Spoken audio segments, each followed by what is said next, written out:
Hello, welcome to this week's Wild Spirits News. I'm Sibylla and today I'll tell you to learn the fine art of being happy. A lot of people tend to glaze over when I tell them that my business is basically about helping people to focus on joy and happiness, creating joy and happiness by means of prioritizing their passion, living their purpose. Because they think, come on, I already know how to be happy, right? I mean, how hard is it? It turns out it is hard, If you don't believe me, then think back to your last, say, 24 hours or the last 2 or 3 days and try and determine how many of these hours you spent being actually genuinely happy. And in most cases, the answer will be that not too many, or maybe none at all. Because it turns out it is a lot harder than you might think. And so your mission today is to learn how to be happy. Task number 1 is habit versus happiness. See, it's not a sign of failure when you're not happy all the time. In fact, it is exactly as it should be. It's evolutionary.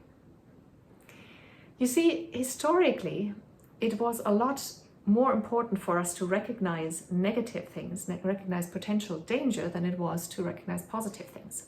See, when we were living in the jungle or on the prairies or whatever, right? Many hundreds of thousands of years ago.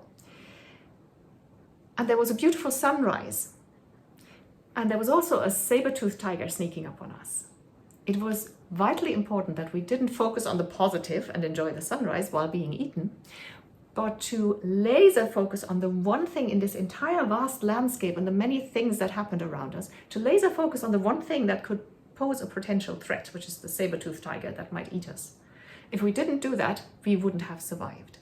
So this means that we are wired, from evolution, we are wired to focus on the negative. That was a survival skill, so it's not a failure, and it's nothing to do with our attitude or that we have a bad attitude. We've inherited this over many hundreds and thousands of years. This also means that the reason why it's hard to be happy is that we consciously need to make an effort.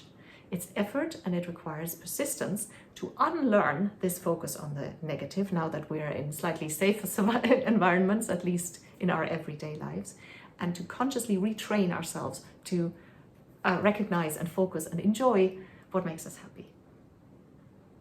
Task number 2 is called the Being Happy Bootcamp. So here are a couple of ways that you can train yourself for more happiness. The first is gratitude. There's a reason why this is on every positivity meme. It's extremely effective. So what I recommend is you don't even have to write it down. Some people say you have to put it in writing. You can write it down if you like, but you should take one time a day, and it should always be the same time so it becomes a habit. Morning, evening, just after work, when you're in the car or when you're brushing your teeth, whatever. It's always the same time. You think of 3 things that you're grateful for. They can be small things, and it can be the same thing every day. They can be that you have friends, or that you have children that you love, that you have a roof over your head and a bed to sleep in, whatever. The important thing is not just to list the 3 things either in your head or writing down, but to actually experience the emotion of gratitude. That is the important bit. So take a moment to really get into that feeling that you feel that you're grateful for these things. Number 2 is do something that lights you up every single day. Obviously, this is me, so I'll talk about passions.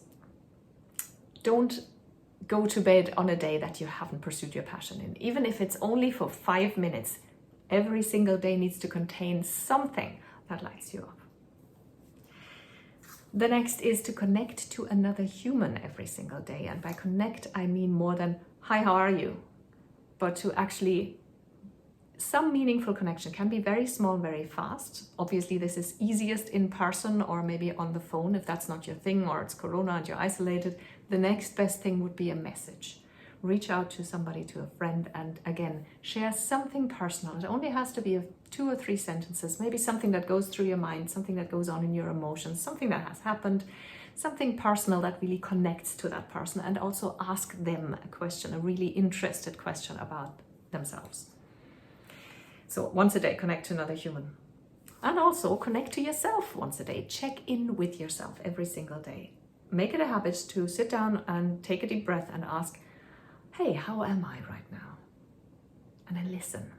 And if how you are is anything other than happy, then you can work on gently shifting that towards happiness by consciously remembering something that went well or something that you did well over the last 24 hours, some kind of small success that shifts that emotion a little bit. And the last thing is get into the habit of saying, thank you, life, or thank you, God, or thank you, universe, whatever you believe in. It has to correspond to your beliefs, obviously. When something good happens in your life and in the moment, something really small good happens, something positive, somebody smiles at you, the sun is coming out, just get into the habit to pause a moment and thank God, life, the universe, either out loud or in your mind. See what that changes in your life. You might be amazed. Which brings me to task number 3, which is let me know. Hit the reply button on the email that you got the link to the video with and tell me what you take away from this video. Are you going to put some of these points into practice? How happy are you? What are your insights from this video? I'll reply to every email, I promise. And if you didn't get the link to this video in an email, that means you're not part of the Wild Spirits community yet, and you should join us. Go to wildspiritscoaching.com and fill in that little form there. You'll get 1 email per week. It's 100% spam free. You'll get a lot of extra information and articles. You get recommendations of books and other resources. And sometimes you get exclusive offers that are only for my subscribers that nobody else ever gets to see.